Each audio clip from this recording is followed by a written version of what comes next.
Bon, je viens de finir donc le film Death Note produit par Netflix. Vous entendez probablement cette musique incroyable du générique de fin. Donc c'est un manga japonais à la base que j'ai lu plusieurs fois, que j'ai beaucoup aimé et dont a été tiré un animé qui est excellent aussi et que j'ai vu 4-5 fois en entier.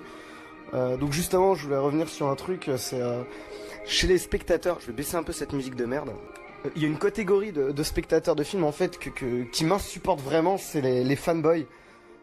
Pour en avoir discuté avec beaucoup, je crois que les pires c'est ceux qui sont fans de comics et qui en fait vont être uniquement dans le contrôle, un cahier des charges, est-ce que l'adaptation est fidèle à l'original. Je trouve ça vraiment triste quoi, on est limite dans l'exégèse, on a l'impression qu'ils vérifient des textes sains et qu'il faut que ce soit... putain, j'ai du mal à me concentrer parce que je vois les images complètement pourries du générique. Voilà, qui sont dans la vérification de ça. Et donc là, suite à la diffusion hier soir de ce film sur Netflix, je vois plein de commentaires partout sur internet et je vois surtout un tas d'abrutis qui dit n'importe quoi, donc qui reprochent au film des choses extrêmement importantes, comme le fait que Light ne soit pas beau, que ça ne se passe pas au Japon, etc. On dit que pour bien adapter, il faut souiller. Et non, c'est bon, c'est terminé, je peux couper cette merde. Et il y a eu une vidéo de Nerdwriter il y a pas longtemps, si vous connaissez pas, c'est un YouTuber américain qui fait des analyses de films qui sont vraiment excellentes, que je conseille fortement.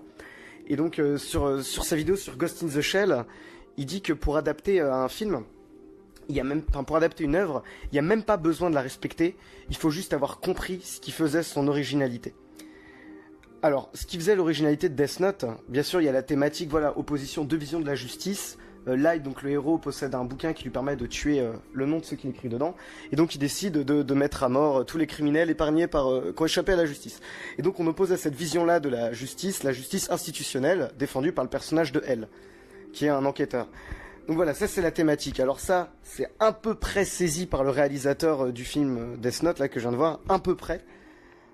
C'est survolé, mais voilà, il y a à peu près cette idée. Mais l'originalité de Death Note, c'est... on va dire que tout est dans le premier épisode, c'est la solitude du personnage, sa misanthropie totale, c'est-à-dire que dès le début de l'animé, ça commence avec une voix off où c'est froid, il pleut, il dit que le monde est pourri et que de toute façon c'est les tricheurs, les menteurs et les personnes sans morale qui s'en sortent et qui règnent sur le monde. Voilà, on voit aussi l'intelligence extrême du personnage, c'est-à-dire que dans Death Note finalement, l'élément fantastique c'est pas tant la présence de Shinigami et d'un bouquin avec des pouvoirs magiques, mais c'est l'intelligence hors norme du protagoniste et de l'antagoniste principal, elle.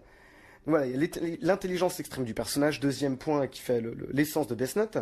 Également cette relation entre elle et Light, qui donc s'opposent parce qu'ils doivent chacun faire leur boulot, entre guillemets, la tâche dont ils sont investis, mais il y a une histoire d'amitié. Qu'y a-t-il également une mise en scène impactante, très dynamique, avec des gros plans sur les objets, avec un fétichisme qui rend ça très intense et très fort et qui crée quelque chose de mythique. Et l'intensité, la tension de malade. Moi, j'avais jamais... en fait, c'est jouissif quand on regarde l'animé Death Note, parce qu'il y a des climax tout le temps avec des plans incroyables.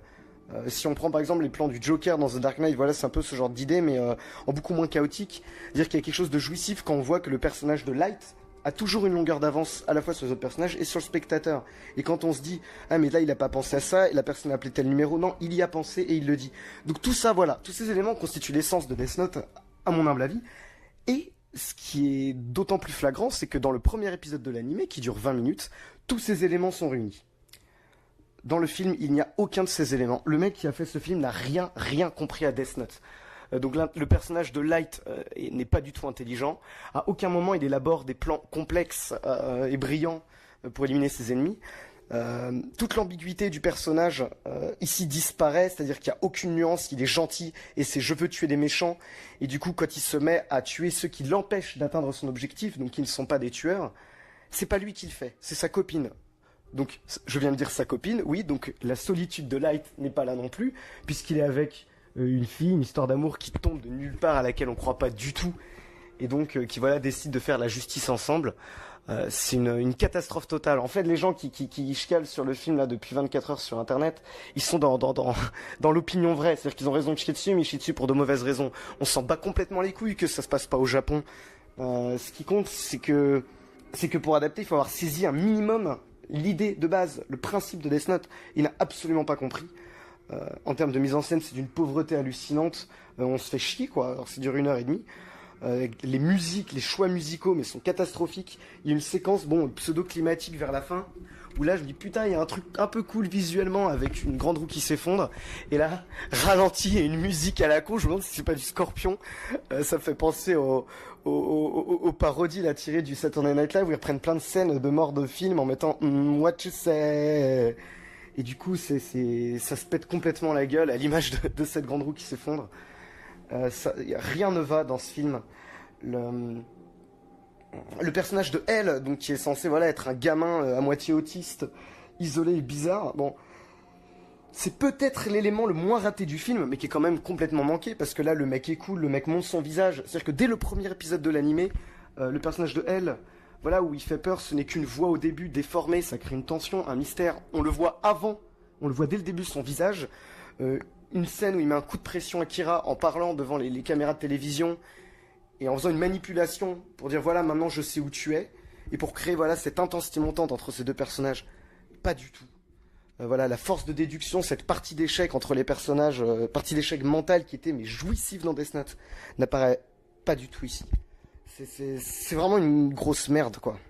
Je pensais pas en fait que c'était possible de rater à ce point. Il y avait eu une adaptation en film live au Japon il y a quelques années de Death Note, donc qui s'était fait démonter parce que c'était un peu naze. Mais alors là, on est à des années-lumière, quoi. C'est-à-dire qu'il y avait quand même l'idée, il y avait cette ambiance un petit peu gothique, l'opposition, l'amitié qui n'était pas du tout présente entre Light et Kira. Enfin, faut quand même, entre Light et Elle, faut quand même voir le truc, quoi. C'est-à-dire que là, on te met une poursuite où Elle, qui est censée être le détective, qui a le sens de la justice le plus pointu, qui croit en la justice institutionnelle, péter complètement les plombs, et voler une bagnole de police, prendre un flingue pour essayer d'aller écraser Light, qui court dans les rues, une poursuite ridicule, beaucoup trop longue. C'est moche, c'est stupide et ça n'a vraiment aucun intérêt. Je suis très curieux de savoir ce que peut en penser un spectateur qui ne connaît pas le Death Note original. Donc voilà, je saurais que trop conseiller de voir ou de revoir l'animé Death Note, où dès les 20 premières minutes, il se passe beaucoup de choses, où c'est brillant, où il y a des tensions musicales, une mise en scène hachée qui fait monter la tension. Toute la thématique de vision de la justice, l'intelligence du personnage, la solitude, une espèce de basculement progressif dans la folie. Il y a rien de tout ça. Et cette merde ne présente pas le moindre intérêt.